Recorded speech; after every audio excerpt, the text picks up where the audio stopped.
آج کی گفتگو کو ترتیب دینا چاہوں گا۔ غلط رسومات اور ان کے تدارک کے عنوان سے آپ آج کی گفتگو کا سرنامہ آپ پڑھ چکے ہیں۔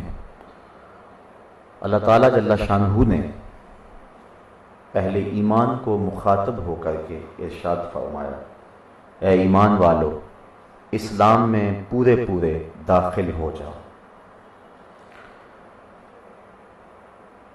اسلام میں پورا پورا داخل ہونے کی دعوت ان کو دی جا رہی ہے جو پہلے ہی اہل ایمان ہیں۔ جو لوگ حال سے باہر ہیں، یہاں ان کے لیے تو اعلان کیا جا سکتا ہے کہ جو حال سے باہر ہیں وہ حال کے اندر آ جائیں، لیکن جو حال کے اندر پہلے ہی موجود ہوں انہیں اگر کہا جائے کہ جو حال کے اندر بیٹھے ہوئے ہیں وہ حال کے اندر آ جائیں تو یہ حصول حاصل کہلاتا ہے، اور حصول حاصل محال است۔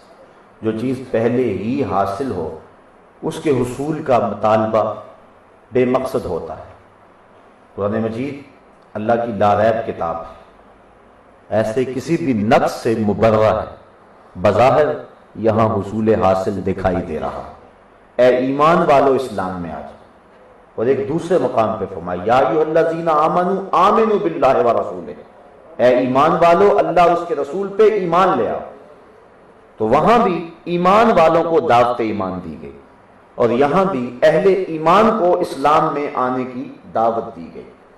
بظاہر حصول حاصل دکھائی دیتا ہے، لیکن امام فخر الدین رازی اور دیگر ائمہ تفسیر نے اس پر گفتگو فرمائی ہے کہ یہ حصول حاصل نہیں ہے۔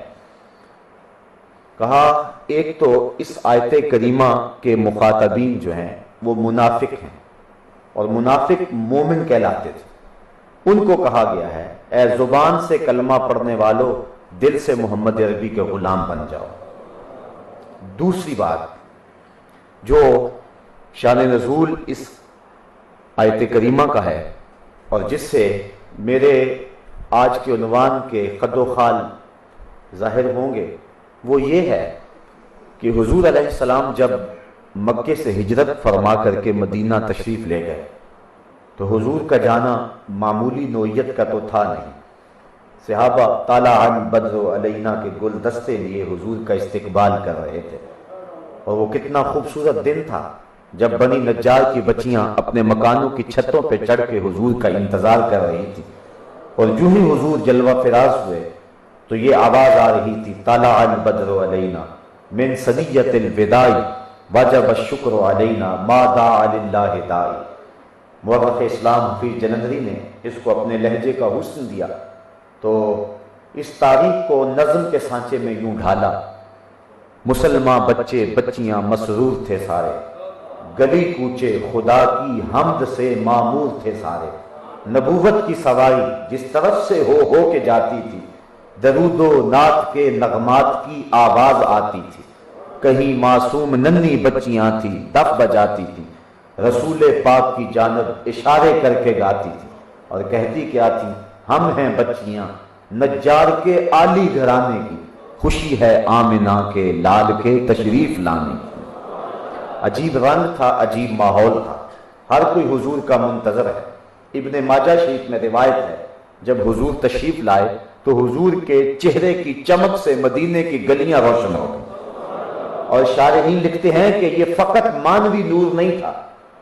ایک ہوتا ہے کہ مانوی طور پہ روشنی آنا، جس طرح آپ کہتے ہیں جناب آپ آئے تو محفل میں روشنی آ گئی، اس سے مراد تر و تازگی ہے، روحانیت ہے، فرحت ہے، بشاشت ہے، رونق ہے۔ حضور تشریف لائے تو مدینہ چمک اٹھا، تو اس سے کیا بشاشت روحانیت مراد ہے؟ یہ تو ہے ہی۔ تو شارحین کہتے ہیں کہ لوگوں نے اپنی آنکھوں سے مدینے کی کچی دیواروں کو چمکتے ہوئے دیکھا تھا، اور آقا کریم کے چہرے سے واقعی نور نکلتا تھا۔ اذا سر استنار وجہہ، جب مسکراتے تھے چہرے کی لکیروں سے نور نکلتا تھا۔ اور ام المومنین فرماتی ہیں کہ میں سوئی گما بیٹھی، اور حضور کا گھر ہے، دیے میں جلانے کے لیے تیل بھی نہیں ہے، تو میں پریشان بیٹھی تھی کہ حضور جلوہ فراز ہوئے، تو میں نے عرض کی کہ حضور سوئی گم ہو گئی ہے، تو آقا مسکرا دیے۔ اب لفظ سنیے، کہتے ہیں فاتو بینت الابرۃ بشعاع نور وجہہ، تو حضور کے چہرے کی چمک سے میں نے گمی ہوئی سوئی کو تلاش کر لیا۔ تو گمی ہوئی سوئی کو تلاش کرنا یہ نور مانوی سے نہیں، نور حسی سے ممکن ہے۔ تو آقا کریم جب مدینے میں داخل ہوئے تو اتنی روشنی پھیلی، اتنے اجالے ہوئے کہ مدینے کی کچی دیواریں حضور کے چہرے کے انوار سے چمکنے لگیں، روشن ہو گئیں۔ گھر گھر حضور کا تذکرہ، ہر شخص حضور کا منتظر ہے، ہر بندہ عقیدتوں کے پھول لیے کھڑا ہے، اور ہر ایک کی آرزو ہے کہ حضور میرے گھر کے مہمان بنے۔ اب آقا کریم کس کا دل توڑتے ہیں؟ اونٹنی کی مہار اس کی گردن پہ ڈال دی اور کہا خلو سبیلہا ناقتی مامورۃ من اللہ، میری اونٹنی کی راہیں چھوڑ دو، یہ اللہ کے حکم کی پابند ہے، جو خدا کہے گا وہی کرے۔ اب جب بھی حضور کی ناقہ کسی کے گھر کے قریب سے گزرتی تو وہ کیا کہتے؟ حلما الینا یا رسول اللہ الی العدد والعدۃ والمنع، حضور ہمارے گھر آ جاؤ، ہمارے گھر بڑے کھلے ہیں، 4 مہمان آئے تو سنبھال بھی لیں گے، ہمارے پاس اسلحے بھی ہیں، کسی نے حملہ کیا تو منہ توڑ جواب بھی دیں گے۔ تو وہ عرض کرتا ہے، حضور فرماتے خلو سبیلہا، اس کی راہیں چھوڑ دو، جو خدا کہے گا یہ وہی کرے گا۔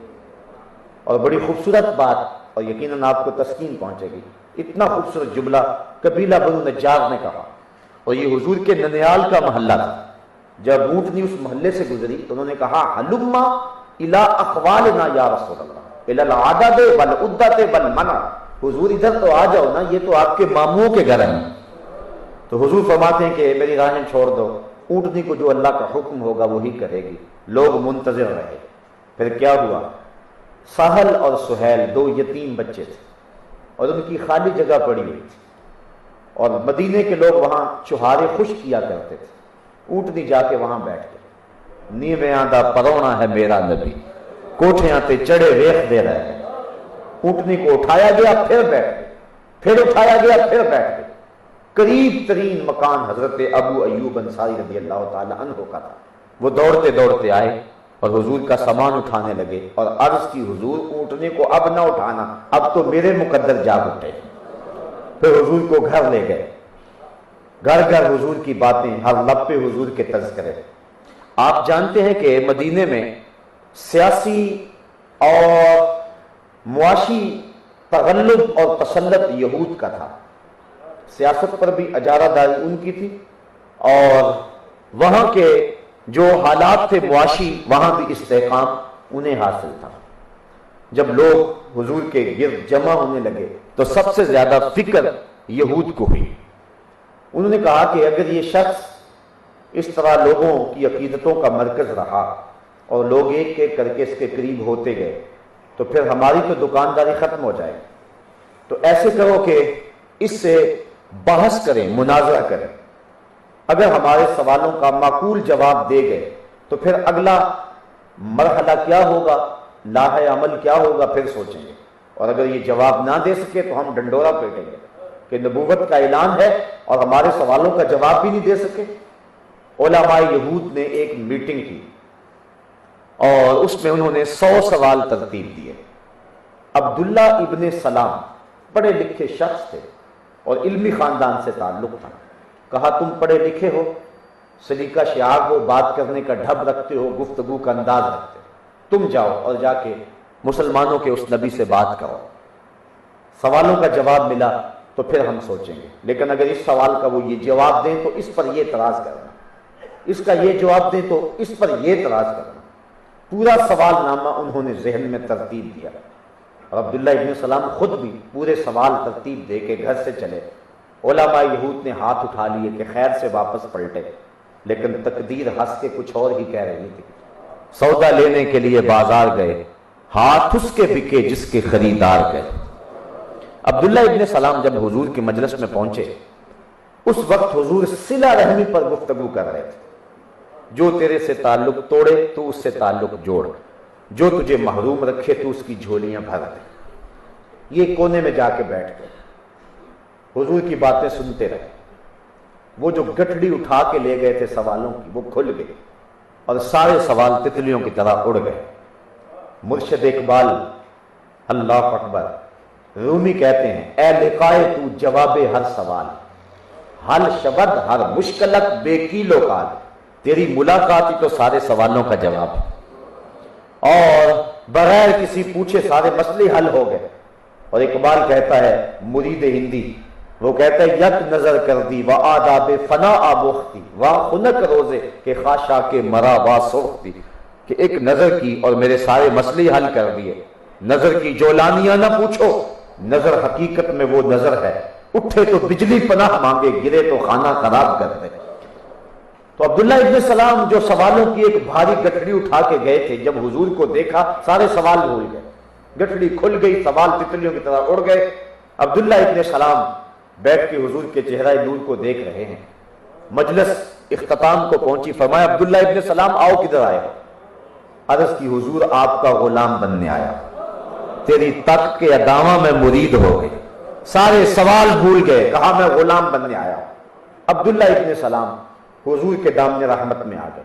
اب وہ جو انتظار میں تھے کہ تھوڑی دیر کے بعد عبداللہ ابن سلام آئیں گے اور ساری کہانی سنائیں گے کہ میں نے کیا سوال کیے، انہوں نے کیا جواب دیے، تو جب ان کے کانوں تک یہ خبر پہنچی کہ عبداللہ ابن سلام بھی حضور کے غلام بن گئے، علماء یہود سے اپنے جذبات پر قابو نہ رہا اور وہ دوڑے دوڑے مجلس نبوی میں آن پہنچے اور عبداللہ ابن سلام کو کوسنے دینے لگے کہ تو نے یہودیت کی ناک خاک آلود کر دیا، تو نے رسوا کر دیا یہودیت، تو نے کوئی سوال کیا ہوتا، انہوں نے جواب دیا ہوتا، پھر تو مان لیتا، ہم سمجھتے کہ علمی پیاس بجھ گئی، تو مطمئن ہو گیا، لیکن ہم نے سنا کہ تو نے سوال بھی کوئی نہیں کیا اور تو نے اسلام اختیار کر لیا ہے، یہ بات ہماری سمجھ سے باہر ہے۔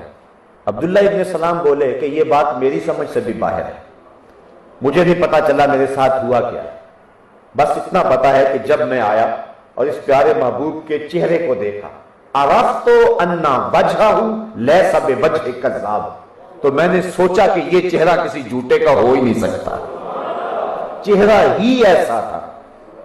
اس کو صاحب مشکات نے بھی لکھا، امام ابو داؤد نے اس کو ابو داؤد شریف کے اندر بھی لکھا، اور بھی لوگوں نے اس واقعہ کو بیان کیا۔ کہنے لگے کہ جب میں نے اس محبوب کے جمال جہاں آرا کو دیکھا، عرفت انا وجہہ لیس بوجہ کذاب، تو میں نے جان لیا کہ یہ چہرہ کسی جھوٹے کا نہیں ہو سکتا۔ دیکھنے والے کہا کرتے ہیں اللہ اللہ، یاد آتا ہے خدا دیکھ کے صورت تیری، اللہ نے محبوب کی صورت ہی ایسی بنائی ہے کہ جو دیکھتا ہے پھر وہ مانتا چلا جاتا ہے۔ اب عبداللہ ابن سلام چونکہ پڑھے لکھے شخص تھے، وہ اسلام لے آئے اور یہودیوں میں ایک اہم شخصیت تھے، اور جب وہ اسلام لے آئے تو سالبہ بھی اسلام لے آئے، ابن یامین بھی اسلام لے آئے، اسد بن قاب بھی اسلام لے آئے، قیس بن زید بھی اسلام لے آئے، اور ان کے ساتھ ایک باقاعدہ گروپ اسلام کے اندر داخل ہوا۔ اب جب یہ اسلام میں داخل ہو گئے تو انہوں نے سوچا کہ ہم جس دین میں ایک عمر گزاری ہے وہاں ہفتے کے دن کی تعظیم ہوتی تھی، اونٹ کا گوشت اور اونٹ کا دودھ یہودیت کے اندر نہیں پیا جاتا اور نہ اونٹ کا گوشت کھایا جاتا، تو ہم جس دین میں رہے ہیں وہاں اونٹ کا گوشت کھانا جائز نہیں ہے، دودھ پینا جائز نہیں ہے، ہفتے کے دن کی تعظیم کا حکم دیا گیا ہے۔ اب ہم اسلام میں آ گئے تو اسلام اونٹ کا گوشت کھانے کی تاکید نہیں کرتا، مباح ہے، میسر ہے، طبیعت مانتی ہے، حالات ہیں تو کھا لو، ورنہ کوئی بات نہیں۔ ہم میں سے کئی لوگ ہوں گے جنہوں نے آج تک اونٹ کا گوشت کھا کر نہیں دیکھا ہوگا، چکھ کر نہیں دیکھا ہوگا۔ اسلام ہمیں پابند نہیں کرتا، اونٹ کا گوشت نہیں کھایا، اس کا دودھ نہیں پیا، اسلام کوئی قدغن نہیں لگاتا کہ تم ضروری اونٹ کا دودھ پیو یا اونٹ کا گوشت کھاؤ۔ تو انہوں نے بھی یہی سوچا کہ جب اسلام اونٹ کے گوشت کو اور اس کے دودھ کو مباح قرار دیتا ہے، مباح اس کو کہتے ہیں جس کی دونوں سمتیں برابر، تو اگر استعمال کرتے ہیں تو ٹھیک ہے، نہ کریں تو پھر بھی ٹھیک ہے۔ تو چونکہ ہم بچپن سے لڑکپن، لڑکپن سے جوانی اور جوانی سے اب اس عمر میں پہنچے اور ہم نے کبھی بھی اونٹ کا گوشت نہیں کھایا اور مذہبی اعتقاد تھا کہ وہ جائز نہیں ہے، اب اسلام میں آئے تو اسلام کون سا واجب قرار دیتا ہے؟ ہم نہیں کھاتے۔ اسلام واجب قرار دیتا تو چلو ہمیں یہودیت کی ایک رسم توڑنا پڑتی، لیکن اسلام تو واجب قرار دے ہی نہیں رہا، تو ہمیں کیا ضرورت ہے اونٹ کا گوشت کھانے کی؟ لہٰذا انہوں نے یہ جن لوگوں کے میں نے نام گنوائے، حضرت عبداللہ ابن سلام، حضرت سالبہ، حضرت اسد، حضرت اسید، حضرت قیس بن زید اور دیگر ابن یامین، یہ سارے جو لوگ یہودیت سے تائب ہو کر اسلام میں آئے تھے، انہوں نے اونٹ کا گوشت کھانا قصداً ترک کیا، اس خیال سے کہ زمانہ یہودیت کی جو ریت تھی وہ برقرار اسلام میں بھی ہم رکھ سکیں، اور ہمارا یہ عمل اسلام کے کسی واجب کو اور اسلام کے کسی فرض کو نہیں توڑتا، اور اسلام کی اس سے مخالفت نہیں ہوتی ہے۔ ہفتے کے دن وہ کام پہ قصداً نہ جاتے کہ اسلام کون سا کہتا ہے کہ تم ہر روز ہی کام کرو، ہفتے کے دن ہم نہیں جاتے، اور ہفتے کے دن وہ اس کی دن کی تعظیم کرتے، جو ان کے جو ہے وہ تھے اس دن کے حوالے سے تعظیم کے ضابطے ان کو بجا لاتے۔ اب یہ ان کا عمل تھا، تب یہ آیت کریمہ جو میں نے آپ کے سامنے پڑھی نازل ہوئی، اور اس کے اولین مخاطبین حضرت عبداللہ ابن سلام اور ان کے اصحاب تھے۔ ارشاد ہوا یا ایھا الذین آمنوا ادخلوا فی السلم کافہ، اے ایمان والو اسلام میں آئے ہو تو پھر پورے پورے آؤ۔ یہ کیا ہوا کہ اسلام بھی قبول کر لیا اور یہودیت کی رسموں کا پاس بھی رکھتے ہو، جبکہ وہ دین منسوخ ہو چکا ہے۔ اور کوئی اونٹ کا گوشت کھائے یا نہ کھائے، اونٹ کا گوشت اور اونٹ کا دودھ کوئی پیے نہ پیے، اسلام پابند نہیں کرتا، لیکن تمہارے ذہن میں یہودیت کی ایک رسم کا لحاظ اور خیال ہے، اس لیے تمہارے اوپر لازم ہے کہ تم اونٹ کا گوشت بھی کھاؤ اور اس کا دودھ بھی پیو، اور انہیں پابند کیا گیا کہ تم نے اونٹ کا گوشت کھانا ہے، تاکہ زمانہ یہودیت کی اس رسم کا جو احترام دل و دماغ پہ طاری ہے وہ کرچی کرچی ہو جائے، وہ ٹوٹ پھوٹ جائے، اور اسلام کا تفوق واضح ہو جائے۔ تو عبداللہ ابن سلام اور ان کے اصحاب کو پابند کیا گیا کہ تم نے اونٹ کا گوشت بھی کھانا ہے اور اونٹ کا دودھ بھی پینا ہے، اور ہفتے کے دن کام پہ بھی جانا ہے، جس طرح باقی دنوں کا معمول ہے ہفتے کے دن کا بھی وہی معمول ہو۔ یہ ہے اسلام کا مزاج۔ اسلام اپنے ماننے والوں کے حوالے سے اتنا غیرت مند دین ہے، جس رسم سے اسلام کی کوئی قدر پامال نہیں ہوتی تھی، جس رسم سے کوئی واجب نہیں ٹوٹتا تھا، جس رسم کو ادا کرنے سے کسی فرض سے ٹکراؤ نہیں تھا، اسلام نے یہ گوارا نہیں کیا کہ کوئی میرا ماننے والا ہو اور غیروں کی رسموں کو ملحوظ رکھتا پھرے۔ اقبال کہتا ہے اس چمن میں پیروے بلبل ہو یا تلمیذ گل، یا سراپا نالا بن جا یا نوا پیدا نہ کر، یا تو پھول کی طرح ہو جا کہ بدن ٹکڑے ٹکڑے ہو جائے تیری آواز نہیں آنی چاہیے، یا پھر بلبل کی طرح ہو جا کہ شور و غوغا تیری زندگی کا مقصد ہو۔ تو یہ نہیں ہے کہ کبھی تو ادھر کبھی تو ادھر، اس چمن میں پیروے بلبل ہو یا تلمیذ گل، یا سراپا نالا بن جا یا نوا پیدا نہ کر، آدھا تیتر آدھا بٹیر، یہ اسلام کا مزاج نہیں ہے۔ اسلام چاہتا ہے کہ میرا جو ماننے والا ہے وہ سر سے لے کر پاؤں تک میرا ہی ہو، اور کسی سمت وہ نظر اٹھا کر بھی نہ دیکھے، شاید اسی کا نام ہے توہین جستجو، ہو منزل کی تلاش تیرے نقش کفے پا کے بعد۔ یہ اسلام کا مزاج، اس سے ہم اسلام کا مزاج سمجھ سکتے ہیں۔ یہ بظاہر ایک عام سی بات ہے، لیکن اس سے اسلام کی غیرت کو سمجھا جا سکتا ہے کہ اسلام اپنے ماننے والوں کے حوالے سے کتنا حساس دین ہے، اسلام اپنی انفرادیت کی اور اپنے تشخص کی کیسے حفاظت کرتا ہے، اور اپنے ماننے والوں کے حوالے سے اسلام کی نزاکت کیا ہے۔ اس سے ہم ساری بات سمجھ سکتے ہیں کہ عبداللہ ابن سلام اور ان کے اصحاب کو اس چیز کی اجازت نہ دی گئی کہ وہ یہودیت کی ایک رسم کو ملحوظ رکھیں، گو وہ شریعت کے کسی ضابطے سے ٹکراتی نہیں تھی۔ اب اس شان نزول کو ذہن میں رکھیں اور اسلام کے اس مزاج کو سامنے لائیں۔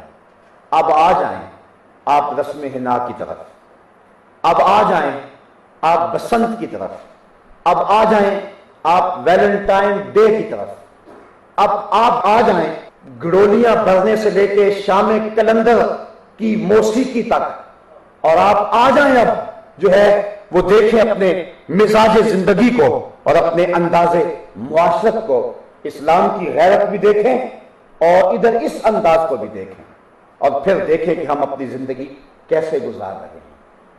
اگر کوئی رسم اسلام کے ضابطے سے ٹکر نہیں لے رہی لیکن اس رسم کا تعلق کسی اور دین سے ہے تو اسلام اس کو بھی گوارا نہیں کرتا اور اگر کوئی رسم اسلام کے بنیادی اصولوں سے ٹکر پیدا کر رہی ہو تو وہ کس طرح جائز ہوگی اور اس کو کس طرح ہم سینے سے لگا کر کے مسلمان کہلا سکتے ہیں؟ اب بار بار اس پہ غور کریں. اگر میں چاہوں تو اس پہ 2 گھنٹے گفتگو بھی کروں، اور اگر آپ چاہیں تو اسی بات پہ رک جائیں اور غور کریں کہ اسلام کا مزاج کیا ہے.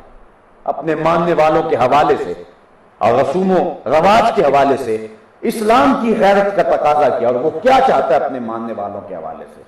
وہ کہتا ہے میرا ہو اور کسی غیر کی طرف نظر اٹھا کے دیکھے. یہ کیسے ہو سکتا ہے؟ اب میرا ہے، اسلام نے کیا اس کو زندگی گزارنے کا اصول نہیں دیا؟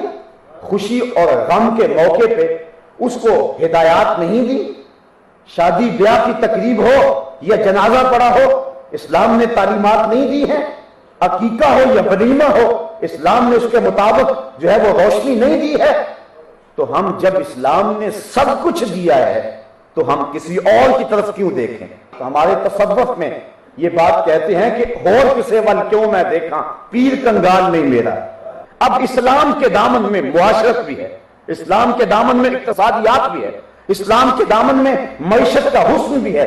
اسلام تمہیں خوشی اور غم کے سلیقے اور طریقے بھی سکھاتا ہے، تمہیں زندگی کے اسلوب اور ڈھب بھی سکھاتا ہے، پیدائش سے لے کر مرنے تک. اور تمہاری زندگی کے ایک ایک لمحے میں اسلام کی روشنی موجود ہے. پھر تمہیں کیا حق پہنچتا ہے کہ غیروں کی طرف نظر اٹھا کے دیکھو؟ تم یہودیوں سے، تم عیسائیوں سے اور تم دوسرے لوگوں سے اپنی تہذیب حاصل کرو. وضع میں تم نصارہ ہو تو تمدن میں ہنود. یہ مسلمان ہے جنہیں دیکھ کے شرمائیں گے ہو. یوں تو سید بھی ہو، مرزا بھی ہو، افغان بھی ہو، تم سب کچھ ہو، مگر بتلاؤ کہ مسلمان بھی ہو. یہ دیکھنا ہے کہ اسلام ہمیں کیا دینا چاہ رہا ہے اور ہم کدھر جا رہے ہیں. اب اس عنوان کے ساتھ آپ جتنے بھی عنوان رکھ لیں اور ہر وہ رسم جو اسلام کے ضابطوں سے ٹکراتی ہے، میں نے عرض کیا نہ بھی ٹکراتی ہو. اونٹ کا گوشت اگر کوئی نہیں کھاتا ہے تو کوئی بات نہیں ہے، لیکن چونکہ یہ ملحوظ تھا کہ یہودیت میں نے نہیں کھایا، اب بھی نہیں کھاؤں گا، تو لہٰذا اس خیال کو توڑا اور اس سوچ کے پرزے کیے اور اس سوچ کی دھجیاں بکھیری اور ان کو کہا تم اونٹ کا گوشت چبا چبا کے کھاؤ گے تاکہ جو تصور باندھ رکھا ہے وہ ٹکڑے ٹکڑے ہو جائے. اور یہ وہ چیز تھی جس کا تعلق اسلام کے کسی واجب یا فرض کے مقابلے میں نہیں تھا، اسلام کے ایک امر مباح میں تھا. اور امر مباح کے بارے میں اسلام کی یہ غیرت ہے، جو امر مباح ہے اس کے بارے میں اسلام کی یہ غیرت ہے. تو جو حرام ہو چیزیں اور ہم اس کو اپنے کلچر کا حصہ قرار دیں، اپنی تہذیب قرار دیں، تو کیسے ہمیں یہ حق پہنچتا ہے؟ صاحبو، علامہ اقبال کا ایک جملہ آپ کو سنانا چاہوں گا. ایک تو ان کا جملہ ہے نا کہ اپنی ملت کا قیاس اقوام مغرب سے نہ کر، خاص ہے ترکیب میں تجھے قوم رسول ہاشمی. اور ان کا ایک نثری جملہ آپ کے سامنے رکھوں گا، بڑا فلسفہ ہے اس کے اندر. اقبال کہتا ہے کہ مغرب کی کامیابی اس میں ہے کہ وہ آگے کی طرف جائے، اور مسلمانوں کی کامیابی اس میں ہے کہ وہ پیچھے کی طرف جائے. مغرب اگر پیچھے پلٹے گا تو سوائے اندھیروں کے اس کے پاس کچھ نہیں ہے، اور اگر مسلمان پیچھے پلٹے گا تو مدینہ وحی کے نور سے چمکتا ہوا دکھائی دے گا. اس لیے وہ اگر آگے جاتے ہیں تو ان کی مجبوری ہے، وہ پیچھے دیکھیں سوائے تاریکیوں کے ان کے پاس کچھ نہیں ہے، سوائے اندھیروں کے ان کے پاس کچھ نہیں ہے. جب یورپ کی گلیوں میں اندھیرا تھا، مدینے کی گلیوں میں علم کا نور پھیلا ہوا تھا. جب شارلمان اور اس کے لارڈ ابھی دستخط کرنے کی مشق سے گزر رہے تھے تو اس وقت ابن حزم کے قلم سے 1000 کتابیں نکل چکی تھی. آپ پڑھیں اپنی تاریخ، کتنی روشن تاریخ ہے تمہاری. کیوں احساس کمتری میں مبتلا ہو گئے ہو؟ کیوں گر گئے ہو ان لوگوں کے قدموں میں جو زندگی کا سلیقہ نہیں جانتے؟ کیوں ان سے زندگی کی بھیک مانگ رہے ہو جو مسلمانوں کے تلوے چاٹتے رہے ہیں؟ کیوں ان سے زندگی کی خیرات مانگتے ہو جنہیں اصول زندگی سے شناسائی نہیں تھی، جنہیں استنجا تک مسلمانوں نے سکھایا؟ آپ پڑھیں تاریخ اندلس کی، آپ قرطبہ کی تاریخ پڑھیں، 1400 ستونوں پر مشتمل اس مسجد قرطبہ کی اور وہاں پھیلی ہوئی یونیورسٹیوں اور وہاں کے کالجوں اور مدارس کی تاریخ پڑھیں. یہ سواد آشنا بھی نہیں تھے، حروف تہجی کو بھی نہیں جانتے تھے، اور مسلمان جو ہے وہ زمانے کو علم اور فلسفے کی روشنی اور جو ہے وہ کائنات کو اجالے اور روشنیاں دے رہے تھے۔ کائنات کو جتنی بھی روشنی دی ہے محمد عربی کے غلاموں نے دی۔ اقبال کہتا ہے اے گلستان اندلس ہے یاد تجھ کو، اے گلستان اندلس ہے یاد تجھ کو، تھا تیری ڈالیوں پہ کبھی آشیاں ہمارا۔ وہ عبد الرحمن الاول کا بویا ہوا درخت جس کو عبد الرحمن الداخل بھی کہتے ہیں، جس کو اقبال صحرائے عرب کی حور کہتا ہے، تو وہ کیا ہمارا خوبصورت ماضی تھا اور کتنی روشن ہماری وہ تاریخ ہے جس کو آج مسلمان بھول چکے ہیں۔ تو اقبال کہتا ہے کہ تمہارا فائدہ اس میں ہے کہ تم پیچھے جاؤ، کیونکہ تمہارے پیچھے روشنی ہے، تمہارے پیچھے اجالے۔ وہ ایک زمانہ تھا جب 9/11 کا واقعہ ہوا تو اس وقت بش نے کہا تھا، آپ کو یاد ہوگا، کہ ہم تمہیں پتھر کے زمانے میں دھکیل دیں گے، اگر تم نے ہماری بات نہ مانی تو پتھر کے زمانے میں دھکیل دیں گے۔ تو میں نے اگلے جمعۃ المبارک کو کہا تھا، میں نے کہا تھا یہ گوری چمڑی والوں کو پتھر کے زمانے سے نامونوسیت ہوگی، ہماری زندگی کا سارا حسن تو اس پتھر والے زمانے میں ہے۔ میں نے کہا لے جاؤ ہمیں اس پتھر والے زمانے میں، اس زمانے میں سانس گھٹ رہا ہے ہمارا، جب بھائی بھائی کا گلا کاٹ رہا ہے، جب ایک دوسرے کی جڑیں کاٹی جا رہی ہیں، جس کی لاٹھی اس کی بھینس، بے حیائی، بدکاری کا طوفان بدتمیزی ہے۔ ہم اکتا گئے ہیں اس دور سے، کوئی لے جائے ہمیں اس دور میں، اس پتھر والے دور میں لے جائے جب کھجور کی چٹائی پہ بیٹھ کے محمد عربی زندگی کا درس دیا کرتے تھے۔ ہمیں لے جاؤ اس دور میں، ہمیں پہنچا دو اس زمانے میں جب حضور ابو بکر، عمر، عثمان و علی اور بلال حبشی اور صفہ کے چبوترے پہ بیٹھ کر پڑھنے والوں کو زندگی کے سبق پڑھایا کرتے تھے۔ ہمیں لے جاؤ اس دور میں جب چھت کچی تھی اور ٹپکتی تھی اور حضور کی داڑھی پہ قطرے گرتے تھے اور صحابہ دیکھ کے محبت کے جذبات میں آ جاتے تھے۔ لے جاؤ اس دور میں جب مسجدیں کچی تھی مگر ایمان پکے تھے۔ ہمیں لے جاؤ اس دور میں جب مدینے میں بکریاں ممیا رہی تھیں اور اونٹ جگالی کر رہے تھے اور حضور زمانے کو زندگی کی خیرات بانٹ رہے تھے، اور زمانے میں اتنے حسین لوگ پرورش پا رہے تھے کہ کوئی سلمان تھا، کوئی ابو ذر تھا، کوئی بلال تھا، کوئی ابو بکر تھا، کوئی عمر تھا، کوئی عثمان تھا، کوئی علی تھا۔ ہم تو اکتا گئے ہیں اس دور سے، ہمیں لے جاؤ، تمہارے لیے اس دور میں کوئی نامونوسیت ہوگی، ہماری زندگی کے سارے اجالے تو اسی دور میں پڑے ہوئے، تو ہمارے لیے اس دور میں جو ہے وہ حسن ہے، اور ہم تو تلاش کرتے ہیں۔ وہ اقبال کہتا ہے پیچھے کی طرف دوڑا زمانے اور مجھے لے جا اس چوکھٹ پہ اور اس دربار میں لے جا جب یتیموں کے سروں پہ محبت سے ہاتھ پھیرا جا رہا تھا، اس دور میں لے جا جب یتیم بچیوں کے سروں پہ شفقت کا ہاتھ رکھا جا رہا تھا، اس دور میں لے جا جب 9 سال کا محمد عربی یتیموں اور بیواؤں کے سہارے اور آسرے بنے ہوئے تھا۔ وَأَبْيَضُ يُسْتَسْقَى الْغَمَامُ بِوَجْهِهِ سَمَالُ الْيَتَامَى عِصْمَةٌ لِلْأَرَامِلِ۔ لے جاؤ ہمیں اس دور میں، تمہارے لیے وہ دور غیر مانوس ہوگا، لیکن ہماری زندگی کا تو سارا حسن اسی دور میں ہے۔ تو اقبال نے بڑی خوبصورت بات کہی کہ مغرب کی فلاح اسی میں ہے کہ وہ آگے کی طرف جائے، پیچھے سوائے اندھیروں کے اور کچھ نہیں ہے۔ اب مسلمانوں کی فلاح اس میں ہے کہ وہ پیچھے کی طرف جائیں۔ اس لیے تمہیں کیا ضرورت ہے کسی کی تہذیب کو دیکھنے کی، کسی کو دیکھ کے کبھی ٹیس جا رہے ہو، کسی کو دیکھ کر کے کبھی ان کا انداز معاشرت اختیار کر رہے ہو، کسی کو دیکھ کر کبھی ہیٹ پہن رہے ہو، کسی کو دیکھ کر کبھی اپنا منہ چھیل رہے ہو۔ بھول گئے ہو اس زمانے کو، تمہیں ہیٹ کی ضرورت نہیں ہے، تمہیں تیجان العرب امامے کی ضرورت ہے۔ تم آؤ اس دور کے اندر جب انسانیت حسین تھی، جب انسانیت روشن تھی، جب انسانیت کے سر پہ وقار کی چادر تھی۔ میری مائیں، میری بہنیں یہ بھی سن لیں، یہ مغرب کی ٹینوں بننے کی کوشش نہ کریں۔ تو مغرب کی بیٹی نہیں ہے، تو مشرق کی بیٹی ہے، تو نگار خانے کی زینت نہیں ہے، تو چار دیواری کی رونق ہے۔ تو اگر سمٹ جائے تو معاشرہ پھیل جائے گا، تو اگر جو ہے وہ گھر میں محدود ہو جائے اور بچوں کی تربیت میں لگ جائے، تیری آغوش میں حسین ابن علی جیسے بچے پرورش پایا کریں گے۔ تو نہ دانی کے کراتے سوزے تو دیگر گوں کر تقدیر عمر۔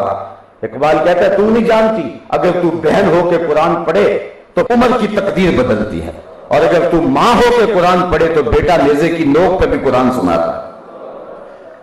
پیچھے چل پیچھے کی طرف، تیرا سارا حسن، تیری ساری زندگی اس زمانے کی طرف ہے. ہمیں کسی سے زندگی کی بھیک مانگنے کی کیا ضرورت ہے؟ ہمارے آقا نے ایک ایک چیز ہمارے لیے روشن کر کے واضح کر کے رکھ دی ہوئی ہے. اس لیے کسی کی غلامی میں اور کسی کی ریس میں اپنی زندگی گزارنے کا تکلف کرنے کی ہمیں قطعاً ضرورت نہیں ہے. مت تکلف کریں اپنی زندگی کو، اپنی زندگی کو سادگی میں لے جائیں جو سادگی ہمارے آقا نے بتائی ہے، اور اپنی زندگی کو اس نمونے کے اسوہ پہ لے جاؤ کہ جس کے بارے میں رب نے کہا ہے کہ اگر اسوہ حسنہ دیکھنا ہے تو میرے محمد کی زندگی کو دیکھ لو. آؤ اب اس سمت پلٹیں. اسلام یہ بھی گوارا نہیں کرتا کہ میرا ماننے والا کسی غیر کی طرف نظر اٹھا کے دیکھے. تو جب اونٹ کا گوشت کھانے اور اس کا دودھ پینے اور جو ہے وہ ہفتے کے دن کی تعظیم کے حوالے سے اگر بات ہو تو اللہ اس کو بھی گوارا نہ کرے تو اللہ کیسے گوارا کرے گا کہ ہم حضرت سیدہ فاطمہ الزہرا رضی اللہ تعالی عنہا کو غلیظ گالیاں دینے والے حقیقت رائے نامی اس بدماش کی یاد میں منعقد کی جانے والی بسنت کی تقریب کو مسلمان اپنے کلچر کا حصہ قرار دے دیں اور اس کو رسم بہاراں کا نام دے دیں اور اس کو جو ہے وہ موسم بہاراں کا نام دے دیں. صاحبو اگر شراب کی بوتل پہ روح افزا کا لیبل لگا لیں تو کیا اس کی ماہیت بدل جائے گی؟ یہ اس بدماش شخص کی یادگار ہے جس کو سر زکریا خان نے جو ہے وہ حضرت سیدہ فاطمہ الزہرا کی توہین کی پاداش میں لاہور کے اندر قتل کیا تھا، اور پھر اس کی یاد میں 1 سال کے بعد اس کی برسی کے موقع پر ہندوؤں نے یہ کنچیاں اڑائی تھی، یہ پتنگ اڑائی تھی. آج ہم اس بسنت کی تقریب کو اپنے معاشرے کی تہذیب کا جزو لا ینفک سمجھتے ہیں اور پیلے لباس پہن کے بچیاں اور بچے، لڑکیاں اور لڑکے چھتوں کے اوپر شرابیں پی کے ناچ رہے ہیں. یہ کیسا دور آ گیا ہے؟ سوچیں ہم کس نبی کے غلام ہیں؟ سیدہ فاطمہ رضی اللہ تعالیٰ عنہ کون ہے؟ میں نے اس دن عرض کیا تھا کہ قیامت کا دن بھی ہوگا تو آواز آئے گی یا معاشر الجمع غضوا ابصارکم، اور محشر کے اندر موجود لوگوں اپنی نگاہوں کو نیچا کر لو، اس لیے کہ محمد رضی کی بیٹی فاطمہ کی سواری گزرنے والی ہے. تو جو اس خاتون جنت کو گالیاں دے تو اس کی جو یاد منائے، چلو ذہن میں نہ صحیح، جب بتا دیا جائے کہ جناب یہ اس کی یاد ہے اور پھر بھی کوئی مصر ہو تو وہ اپنا انجام خود سوچ لے وہ کس جگہ پہ کھڑا ہے. تو اسلام نے ہمیں ان رسوم کو اور اس کلچر اور اس طرح کی تہذیب کو اپنانے سے روکا ہے. تمہاری تہذیب کسی علاقے سے نہیں پھوٹتی، یہ جملے غور کر کے سنیے گا. تمہاری تہذیب کسی مشرق یا کسی مغرب کی پابند نہیں ہے. تمہاری تہذیب کسی جغرافیے کی پابند نہیں ہے. تمہاری تہذیب کسی علاقے کی ہواؤں، فضاؤں اور موسموں کی محتاج نہیں ہے. تمہاری تہذیب کسی قوم کی اداؤں سے نہیں پھوٹتی، محمد عربی کی اداؤں سے پھوٹتی ہے. خاص ہے ترکیب میں تجھے قوم رسول ہاشمی، تو نے وہاں سے تہذیب کا درس لینا ہے، تم نے وہاں سے زندگی لینی ہے، تم نے وہاں سے روشنی لینی ہے. آج میرے معاشرے کو کیا ہو گیا کہ ہم سب کچھ باہر سے لے رہے ہیں، صرف کلمہ ہی رہ گئے. لا یبقى من الاسلام الا اسمه ولا يبقى من القرآن الا رسمه مساجدهم عامرة وهي خراب من الهدى. ایک وقت آئے گا اسلام صرف نام کا رہ جائے گا، قرآن رسم کے طور پہ پڑھا جائے گا. اور آگے فرمایا مسجدیں زیب و زینت کے لحاظ سے تو آباد ہوں گی لیکن ہدایت کے نور سے خالی ہوں گی. یہ جملہ اگر تلخ نہ ہو تو مشاہدہ کرنے، کیا ایسا نہیں ہے؟ میں غور کروں، آپ غور کریں. جس دور کی نشاندہی کی گئی ہے کیا وہ دور آ نہیں گیا ہے بلکہ ہمارے اوپر مسلط نہیں ہو گیا ہوا ہے؟ آؤ اپنی زندگی کا تانا بانا بنے اس انداز میں جس کی تعلیم ہمیں مصطفیٰ جان رحمت نے دی. ہر چیز باہر سے ہم لے رہے ہیں.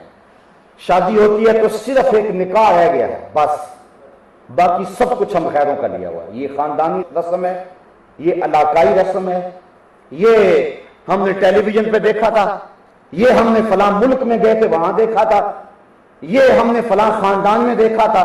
صرف ایک نکاح رہ گیا، اور وہ بھی کئی ایسا کرتے ہیں کہ نکاح بھی 5 دن پہلے پڑھا لیتے ہیں کہ یہ جو آنا ہے چند لمحوں کے لیے مولوی کا سب کچھ ڈھول ڈمکے روکنے پڑیں گے اور وہ ساری بدتمیزی روکنا پڑے گی، یہ چند لمحوں کا تعطل بھی کیوں ہو، تو نکاح جو ہے وہ کسی اور جگہ پڑھا لو، اور باقی جو شادی کی تقریب میں یہ نکاح کی خلل بھی نہ برداشت کرو، اور جو چاہو تم کرو، آوارہ ہو جاؤ رسم حنا کے نام سے۔ کیا بدتمیزی ہے، کیا بدتمیزی ہے رسم حنا کے نام سے، کہ پردے اتار پھینکے گئے اور بال کھول لیے گئے، ہاتھوں میں ڈھولک ہیں اور تھالیوں میں چراغ رکھے ہوئے ہیں، اور محلے کے اوباش لڑکے جو ہے وہ راہوں میں کھڑے ہوئے ہیں اور اپنی نظروں کو پلید کر رہے ہیں، اور بدقسمتی یہ ہے بدقسمت باپ بھی درمیان میں کھڑا ہوا ہے، بے غیرت بھائی بھی ساتھ کھڑا ہوا ہے۔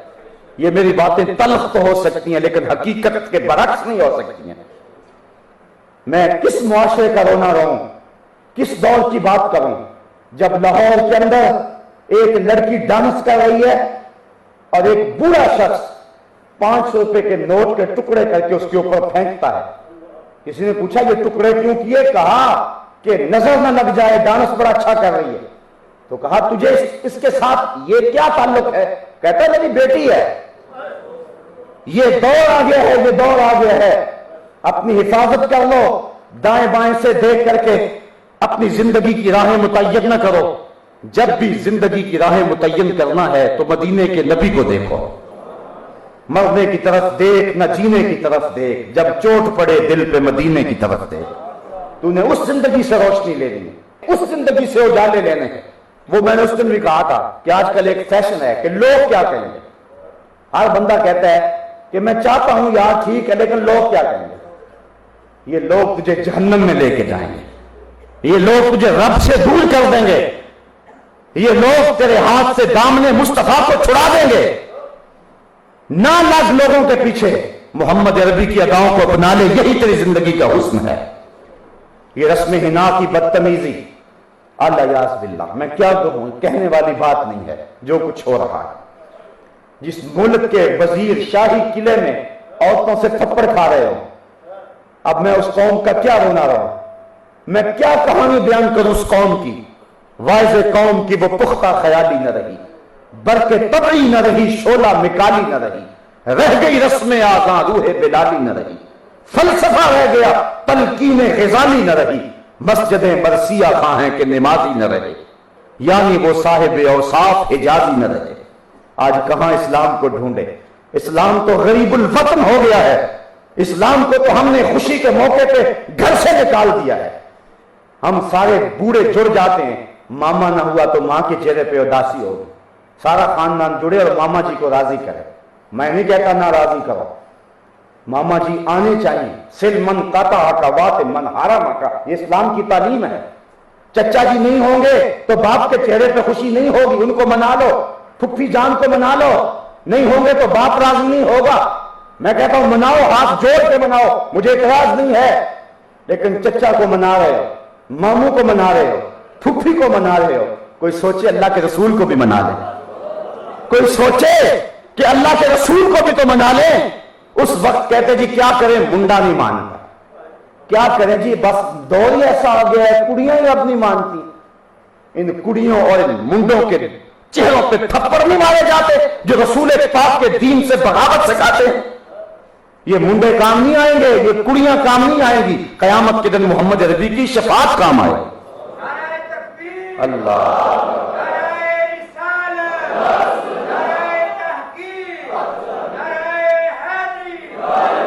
تیرے صوفے ہیں فرنگی، تیرے قالین ہیں ایرانی، خون کے آنسو رلاتی ہے جوانوں کی تن آسانی، ہر کوئی مست مئے ذوق تن آسانی ہے، تو مسلمان ہو یہ انداز مسلمانی، حیدری فقر ہے نہ دولت عثمانی ہے، تم کو اسلاف سے کیا نسبت روحانی ہے، وہ معزز تھے زمانے میں مسلمان ہو کر، تم خار ہوئے ہو تارک قرآن ہو کر۔ آج ہم پستی میں گر گئے ہوئے، ہمارا کوئی پرسان حال نہیں ہے۔ اگر میں عالمی سیاسی منظرنامہ آپ کے سامنے پیش کروں تو دل خون کے آنسو روتا ہے۔ 56-57 اسلامی ملک ایک عافیہ صدیقی کو نہیں لے سکتے واپس، قوم کی بیٹیاں رو رہی ہیں، وہ چیخ چیخ کے کہتی ہے کہ کافروں کے بیٹوں کی ہم سے مائیں نہیں بنا جاتا، ہمیں چھڑا لو۔ وہ جیل کی دیواروں سے سر پٹک رہی ہے، رو رہی ہے، اور 56-57 اسلامی ملکوں کے کسی ایک حکمران کو بھی غیرت نہیں آ رہی۔ کہاں گیا محمد بن قاسم؟ کہاں گیا سلطان صلاح الدین ایوبی؟ کہاں گیا شہاب الدین غوری؟ وہ کیا کہا تھا اقبال نے؟ رو رہی ہے آج ایک ٹوٹی ہوئی مینا اسے، کل تلک گردش میں جس ساکی کے پیمانے رہے، خیر تو ساکی سہی لیکن پلائے گا کسے، اب نہ میں کش رہے باقی نہ میں خانے رہے۔ آج ہم کس جگہ پہ کھڑے ہیں؟ امت کی کیا حالت ہوئی ہے؟ گوانٹا ناموبے کے جیل خانوں میں تڑپتے سسکتے بلکتے اور زندگی ہارتے لوگوں کا کسی کو خیال ہے؟ شتیلا اور صابرہ کے کیمپوں کے اندر سسکتے ہوئے نیم جان لوگوں کی کسی کو پرواہ ہے؟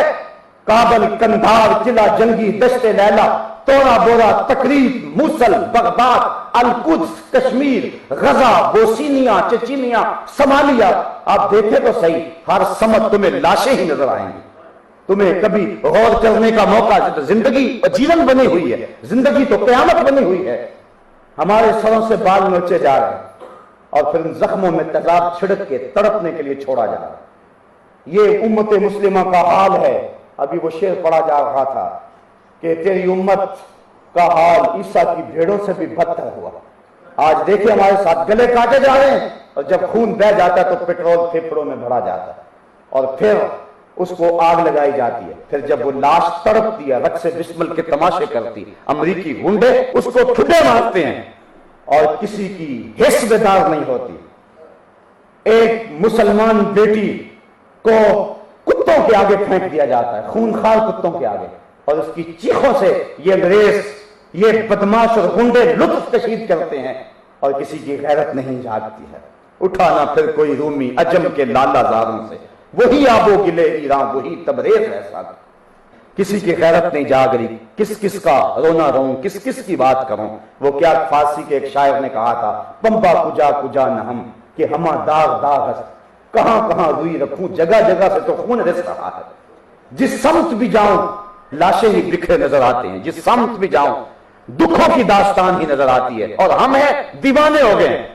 مغرب جہاں سے واپسی کی راہیں تلاش کر رہا ہے اور ان کے دانشمند سر جوڑ کے بیٹھے ہوئے ہیں، خاندانی سسٹم تباہ ہو چکا ہے۔ اولڈ پیپل ہوم کے اندر جو ہے وہ بوڑھا باپ انتظار کر رہا ہے کہ میرا بیٹا مجھے ملنے آ جائے۔ ڈرلی کے ایک اخبار کے اندر ایک بوڑھے انگریز کی وصیت چھپتی ہے، وہ کہتا ہے کہ وہ کروڑ ارب پتی انگریز کہتا ہے جب میں مر جاؤں تو میری آدھی جائیداد چرچ کو دے دی جائے اور آدھی جائیداد اس میرے کتے کو دے دی جائے جو مرتے ہوئے ٹک ٹکی باندھ کے مجھے دیکھ رہا ہے۔ میرے اتنے بیٹے ہیں، اتنی بیٹیاں ہیں، لیکن کوئی اس وقت میرے پاس آنے کو تیار نہیں ہے۔ آج جس خاندانی سسٹم کی ٹوٹ پھوٹ کا وہ شکار ہوئے ہیں، ہم اس طرف بڑھنا چاہتے ہیں، جدھر سے وہ واپس آ رہے ہیں ہم اس تعفن زدہ گٹر میں گرنے کے لیے بےتاب ہیں۔ عجیب ہماری حالت ہو گئی ہے۔ آج کوئی شخص اسلامی معاشرے میں بوڑھا ہوتا ہے، اس کی قدر ہوتی ہے، یہ اسلام کا دیا ہوا فیضان ہے۔ اتنی دیر تک فیصلہ رشتے کا نہیں ہوتا جب تک بابا جی ہاں نہیں کرتے۔ جا کے مرحب دیکھو کہ بوڑھے کا حال کیا ہوتا ہے۔ سال کے بعد ایک دن آ گیا مدر ڈے یا فادر ڈے، پھول لے کر چلے گئے سال کے بعد، اور میاں ہمارا تو ہر روز فادر ڈے ہے، ہمارا تو ہر روز مدر ڈے ہے، ہمارا تو ہر روز ٹیچر ڈے ہے، ہمیں کیا ضرورت ہے؟ آج ہماری قوم بھی جو ہے وہ کہتی ہے مجھے میسج بھیجے آج فادر ڈے ہے، میں کہ تمہارا فادر ڈے آج ہوگا، میرا تو روز ہوتا ہے۔ 2003 کے اندر گیا عمرہ کرنے کے لیے، واپس پلٹا، والد صاحب بیمار ہو گئے۔ 6 سال مجھے کتنے لوگوں نے کہا، 3 لوگوں نے میرے سے دھکے سے پاسپورٹ لے لیا اور 3 مرتبہ جمع کرایا۔ میں نے کہا نہیں ویزا لگے گا کیونکہ میرا حج تو روز گھر میں ہوتا ہے۔ اور جب والد گرامی اس دنیا سے رخصت ہوئے پچھلے سال اور اس مرتبہ بھیجا تو جو ہے وہ ویزا لگ گیا۔ یہ میں بات کر رہا ہوں ایک مثال کے طور پہ۔ ماں باپ ان کو روز دیکھو، روز حج ہے، بلکہ حضور فرمایا محبت کی نظر سے دیکھو، مقبول حج کا ثواب ہوگا۔ صحابی نے عرض کی حضور اگر کوئی 2 مرتبہ دیکھے، کہا 2 حجوں کا ثواب۔ پھر عرض کی حضور اگر کوئی 100 مرتبہ دیکھے، کہا اللہ بہت بڑا ہے۔ مطلب کیا تم دیکھتے تھک جاؤ گے، وہ ثواب دیتا نہیں تھکے گا۔ ہمارا تو ہر روز فادر ڈے ہے، ہمارا تو ہر روز مدر ڈے ہے۔ تم کس تہذیب کے پیچھے لگے ہو جنہوں نے 365 دنوں کے اندر 1 دن رکھا ہوا ہے ماں کے لیے، جنہوں نے 365 دنوں کے اندر 1 دن رکھا ہوا ہے باپ کے لیے، جنہوں نے 365 دنوں کے اندر 1 دن رکھا ہوا ہے استاد کے لیے۔ یہاں تو بیٹا جب گھر سے نکلتا ہے تو ماں کے قدم چوم کے نکلتا ہے، اور وہ اگر ماں کو ملنا بھول جائے یا باپ کو ملنا بھول جائے تو اس کا سارا دن بے چین رہتا ہے اور گھر پلٹتا ہی ماں کو سلام کرتا ہے. ہمارا تو یہ دین ہے. تم کس کے پیچھے دوڑ رہے ہو؟ کوئی اٹریکشن نہیں ہے جس تہذیب کے اندر تم اس کے پیچھے لگے ہوئے ہو. تمہیں اشتہارات کی کثرت نے، مغرب نے جو مہم چلائی ہے اس نے دیوانہ کر دیا. ذرا جھانک کر کے دیکھو اس گٹر میں وہ کتنے تعفن زدہ ہیں اور نکلنے کی کوئی راہ تلاش کر رہے ہیں اور کوئی راستہ نہیں مل رہا. انہیں راستہ نہیں مل رہا. وہ پریشان ہیں ان لاکھوں بچوں سے جن کا باپ ان کو قبول کرنے کے لیے تیار نہیں ہے. وہ پریشان ہیں ان بیٹیوں سے کہ جو 13 سال کی عمر میں بچہ جنم دے دیتی ہیں. وہ پریشان ہیں اس اپنے دور سے اور انہیں مجبور ہو کے فیصلہ کرنا پڑا ہم جنس پرستی کا. جس معاشرے میں یہ پارلیمنٹ کے اندر گند پاس کیا جائے، کیا تم اس معاشرے کا حصہ بننا چاہتے ہو اور اس کو اپنے لیے آئیڈیل معاشرہ قرار دے سکتے ہو؟ لوگ بیرون ملک سے پلٹ کے آتے ہیں تو پھر تعریفیں کرتے نہیں تھکتے. میں کہتا ہوں انہیں کیا تعریفیں سناتے ہو؟ وہاں کے گند اور غلاظتوں کا تذکرہ کرو. ان کا کیوں نقصان ہو گیا ہماری قوم کا؟ ساری بھاگی چلی جا رہی ہے. صاحبو، اپنی تہذیب کو سیکھو، اپنی زندگی کے پیچھے آؤ اور زندگی کا حسن تلاش کرو. اور زندگی کا حسن تمہیں کہیں نہیں ملے گا. اس کو کہتے ہیں جدت. اگر عورت لباس پھینک دیتی ہے، دوپٹہ اتار دیتی ہے، تو اس کو جدت نہیں کہیں گے، یہ تو قدامت ہے. آپ پڑھیں تاریخ جاہلیت کی، وہ برہنہ طواف کرتے تھے کعبۃ اللہ کا. یہ تو جہالت کی طرف جانا ہے. اسلام نے اس کو جو عروج دیا ہے وہ پردہ دیا ہے، حیا کی چادر دی ہے. عورت برقعے کو اپنے لیے قید خانہ نہ سمجھے. میری بہن، یہ تیری آبرو کا پہرا ہے، یہ تیرے حیا کا تہور ہے. تیری چادر تیری آبرو کا پتہ دیتی ہے. دور سے پتہ چلتا ہے شریف زادی آ رہی ہے. یہ اپنے لیے عزت کا نشان سمجھ. آج مرد گھبرایا ہوا ہمارے حجاب سے، اور اگر کوئی عورت حجاب کرتی ہے تو اس کو گولی مار دی جاتی ہے. میاں تم آزادی اظہار کی بات کرتے ہو، جو جون سا لباس پہننا چاہے اس کو پہننے دو. لیکن وہ گھبرا گئے، کھوکھلا ہو گیا ان کا معاشرہ. لیکن ہم ہیں تو ہماری ابھی تک آنکھ نہیں کھلی. آؤ دیکھیں، حضور کی اداؤں کو اپنائیں، حضور کی زندگی کو، حضور نبی رحمت صلی اللہ علیہ وسلم کے طریقہ زندگی کو اختیار کریں.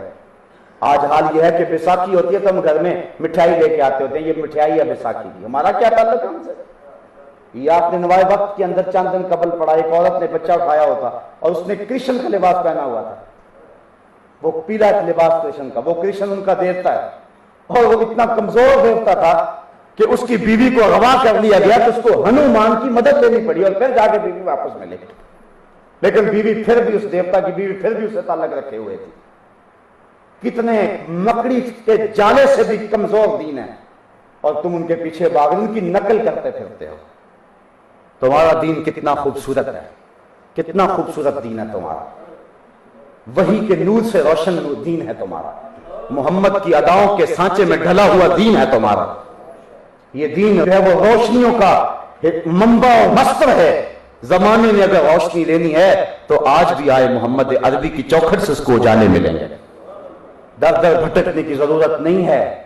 تو صاحب آؤ ہم ان رسوم و رواج کا بائیکاٹ کریں اور اپنی زندگی کو حسن دیں. اور ساتھ ساتھ میں یہ بات بھی عرض کرنا چاہوں گا کہ اگر کوئی رسم مذہب کے نام پہ اپنائی جائے تو ہم اس کی بھی تردید کرتے ہیں.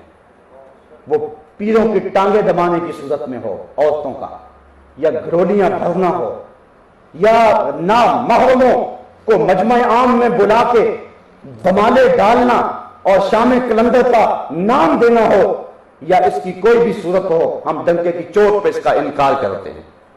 جو شریعت کے مزاج سے بات ٹکراتی ہے چاہے وہ کسی بھی روپ میں آ جائے، ہم اس کا کبھی بھی اقرار نہیں کریں گے، ہم اس کا انکار کریں گے. آؤ تمہیں بتاؤں تصوف کیا ہے. لوگوں نے تصوف کو سمجھا ہی نہیں ہے.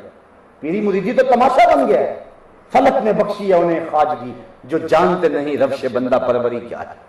جنہیں پتہ ہی نہیں ہے کہ طریقت کس کو کہتی ہے، جس کو پتہ ہی نہیں ہے کہ پیری مریدی کا اسلوب کیا ہے، جس کو پتہ ہی نہیں ہے کہ من کے محاسبے کی کیفیت کیا ہوتی ہے، جس کو پتہ ہی نہیں ہے کہ اندر کی ستھرائی کیسے ہوتی ہے. حضرت داتا صاحب کشف الموجود میں فرماتے ہیں لیست تصوف رسومن ولا علومن. تصوف چند رسموں کا نام نہیں ہے، مختلف رنگوں کے پٹکے پہننے کا نام تصوف نہیں ہے، ڈھول کی تھاپک پہ ناچنے کا نام تصوف نہیں ہے. محمد عربی کی اداؤں کو ماننے کا نام تصوف ہے.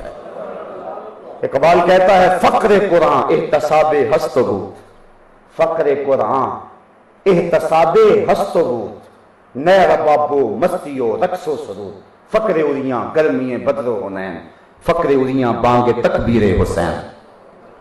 ڈھول کی تھاپک پہ ناچنے کا نام فقر نہیں ہے، کربلا کی گرمی میں حسین کی للکار کا نام فقر ہے۔ بدر و حنین میں خواجہ بدر و حنین کی اداؤں کا نام تصوف اور طریقت ہے، اپنی زندگی کو حضور کے قدموں میں ڈال لینے کا نام طریقت ہے۔ پتہ نہیں تم نے کہاں سے سیکھا، اوروں سے سنا تم نے، اوروں سے کہا تم نے، کچھ ہم سے سنا ہوتا، کچھ ہم سے کہا ہوتا۔ جن سے مل کر زندگی سے عشق ہو جائے وہ لوگ آپ نے شاید نہ دیکھے ہوں، مگر ایسے بھی ہیں جو انسانوں کو مردہ کر دیتے ہیں، اور جو فکر کی بالیدگی دینے کی بجائے فکر کے سوتے بند کرنے کی کوشش کرتے ہیں، جو متحرک اور فعال انسانوں کو بزدل، کمزور اور تعطل کا شکار کر دیتے ہیں۔ وہ دین مصطفیٰ کی فکر کا فروغ نہیں کر رہے، وہ افلاطون کی فکر کا فروغ کر رہے۔ یہ بات تلخ ہوگی لیکن اس کے بغیر کہے میں اپنی گفتگو کو مکمل نہیں کر سکتا ہوں۔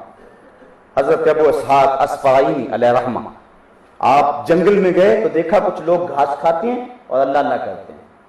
حضرت امام ابو اسحاق اصفہانی نے لکھا، داتا صاحب کشف الموجود میں لکھتے ہیں، پڑھے تصوف، پتہ نہیں کہاں سے لوگوں نے تصوف پڑھا۔ آپ نے ان کو دیکھ کر کہا آکلۃ الحشیش ہا ہونا انتم و امت محمد فی الفتن، تم یہاں گھاس کھاتے پھرتے ہو اور نبی کی امت فتنے میں ہے، اس کو فتنے سے کون نکالے گا؟ آؤ صاحبو ہم عزم کریں۔ میں نے اس دن کہا تھا جب اس پروگرام کا آغاز کیا تھا کہ یہ درس کوئی رسمی درس نہیں ہے، اور نہ میں اپنے علمی تفوق کو بیان کرنے کے لیے اتنی دور سے سفر کر کے آتا ہوں، نہ میرا مقصد ووٹ لینا ہے، نہ میرا مقصد نوٹ لینا ہے۔ اور یہ بات بھی کھل کے کہہ دوں کہ میری زندگی کا مقصد تیرے دین کی سرفرازی، میں اسی لیے مسلمان، میں اسی لیے نمازی، اپنے بھی خفا مجھ سے ہیں بیگانے بھی ناخوش، کہ میں زہر حلاحل کو کبھی کہہ نہ سکا کان، جو بات سیدھی ہے وہ نوک زبان پہ لے آتا ہوں۔ مجھے پتہ ہے کہ اس سے بڑی مقاومتیں، بڑی مخالفتیں، نکتہ چینی کی آندیاں ہیں، ناموافق حالات کے چکر ہیں، لوگ کیا کچھ نہیں کہتے، لیکن مجھے اس سے غرض نہیں ہوتی۔ مجھے پتہ ہے میں مصطفیٰ کی نظروں میں سرخرو ہوں، میں نے غلط نہیں کہا، میں نے غلط نہیں کہا، جو کہا دین کی روح کے مطابق کہا۔ تو صاحبو آؤ ہم عزم کریں اور اٹھیں، ہر شخص آپ میں سے جو ہے وہ میرا نہیں محمد عربی کا سپاہی بنے اور نکلے میدان میں اور دین کے غلبے کے لیے کوشش کریں۔ تو آئیے ہمارے جو ہے وہ قدم بقدم چلیں اور اس راستے کے مسافر بن جائیں۔ اللہ مجھے آپ کو اپنی رحمتوں اور کرم نوازیوں کا حصار نصیب فرمائے۔ وآخر دعوانا ان الحمدللہ رب العالمین۔ آفاق کے ہر ہر گوشے میں قرآن سنا کر دم لینا، اب رکنا نہیں، اب تھمنا نہیں، فردوس میں جا کر دم